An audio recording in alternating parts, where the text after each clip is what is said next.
நடிகர் ஜெயம் ரவி அவர்கள் தன்னுடைய மனைவியை ஆர்த்தியை விவாகரத்து செய்ய போறேன் அப்படின்னு சொன்னதுக்கு பிறகு ஆர்த்தி ஜெயம் ரவியை சந்தேகப்படுவாங்க. அதனால தான் ஜெயம் ரவி இப்படி ஒரு முடிவெடுத்தாங்க அப்படின்ட்டு ரசிகர்கள் நம்பப்பட்டு வந்த நிலையில் தற்சமீபத்தில் ஜெயம் ரவி அவர்கள் பாடகி கெனிசாவோட தொடர்பில் இருப்பதாக தகவல் ஒன்று வெளியானது.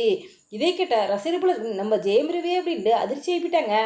இந்த நிலையில் ஜெயம் ரவி அவர்கள் இப்போ முதல் முறையாக ப்ரெஸ் மீட் கொடுத்துருக்காரு. அந்த மீட்டிங்கில் அவர் என்ன பேசியிருக்காரு அப்படின்டா, நான் ஒன்றே ஒன்று சொல்ல விரும்புகிறேன், வாழ விடுங்க, தனிப்பட்ட வாழ்க்கையில் யாரும் தலையிடாதீங்க, யாரும் யாருக்கூட இழுத்து பேசாதீங்க.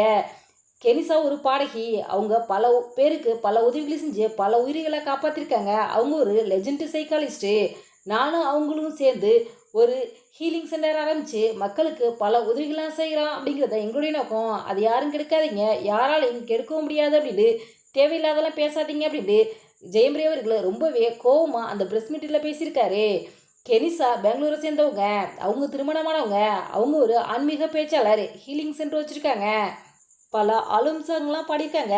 ஜெயம் ரவி அவர்கள் கோவா ட்ரிப் போகும்போது ஹெனிசாவுடன் பழக்கம் ஏற்பட்டிருக்கு. அதன் பிறகு ஹெனிசாவுக்கு பல இடங்களில் பாடுறதுக்கு ஜெயம் ரவி அவர்கள் வாய்ப்பு வாங்கி கொடுத்துருக்காங்க. அதுக்காக ஹெனிசா அவர்கள் சமீப காலத்தை பற்றியில் கூட ஜெயம் ரவி அவர்களுக்கு நன்றி சொல்லியிருந்தாங்க.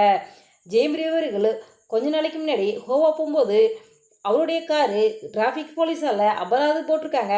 அதாவது ஜெயம் ரவி அவருடைய காரில் பிளாக் கலர் ஸ்டிக்கர் ஒட்டியிருந்ததாக, உள்ளே என்ன நடக்குதுன்னு வெளியே தெரியாத அளவுக்கு ஸ்டிக்கர் இருந்ததுனாலையும் காரை வேகமாக ஓட்டுனதுனாலையும் டிராஃபிக் போலீஸ் அந்த காருக்கு அபராதம் விதிச்சிருக்காங்க. அதாவது சென்னையில் ஜெயம் ரவி அவர்களும் ஆர்த்தி யூஸ் பண்ண காரு அதுதானா? ஜெயம் ரவி அவர்களும் கெனிசாவும் சேர்ந்திருக்க ஃபோட்டோ ஒன்று பார்த்துருக்காங்க ஆர்த்தி ரவி அவர்கள். உடனே அவங்களுடைய சமூக வலைதள பக்கங்களில் ஜெயம் ரவியும் ஆர்த்தியும் சேர்ந்தெடுத்த ஃபோட்டோ எல்லாத்தையும் டெலீட் பண்ணிட்டாங்க. அதன் பிறகு ஜெயம் ரவி அவர்களை தனியாக சந்தித்து பேசுகிறதுக்கு பல முறை முயற்சி பண்ணியிருக்காங்க ஆர்த்தி ரவி. ஆனால் அவங்களால சந்தித்து பேச முடியல. ஒரு முறை ஜெயம் ரவி அவர்களும் கெனிசாவும் ஹோவாவில் ஒரு லாட்ஜில் இருக்கிறதாக கேள்விப்பட்டு ஆர்த்தியவங்க ஹோவாவுக்கு போயிருக்காங்க. ஆனால் ஜெயம் ரவி அவர்கள் ஆர்த்திட்ட பேசாமல் தவிர்த்துருக்காங்க. அதாவது கெனிசாவுங்க தான் ஜெயம் ரவி அவர்கள்ட்ட தேவையில்லாதெல்லாம் சொல்லி கொடுத்து என்னுடைய சேர்ந்து வாழோடாமா அவங்க தான் ஜெயம் ரவி மனசை மாற்றிருக்காங்க அப்படின்ட்டு ஆர்த்தி தரப்புலேருந்து சொல்லப்பட்டிருக்கு.